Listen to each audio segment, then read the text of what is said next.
बायकोनं मला जाळ घालायला लावलाय. या बसा सावकार. काय तुम्ही आज दिवस सावकार टी शर्ट सावकार राव तुमचं कसंच आहे याचं. आज तुमचं ड्रेस कोड कुठं आहे सावकारांचा. काय ही बघा आमच्या नशिबाला जाळ घालायला लावले आहे का काय. बायकून लावले म्हटली जाळ घालत बसा.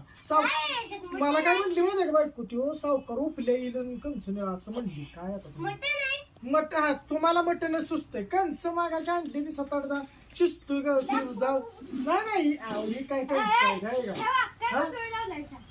सावकार आली आज छड्डी टी शर्ट आपल्या घरी. सावकार म्हणजे मोठा माणूस आहे. बरं चिडते सावकार चिडतीत लगेच. सावकार कंस आहे ती आपण परत येत थोडं. सावकार उठा तुम्ही ऐका परत कंस शिजली हळूच याची घरात जाते. सावकार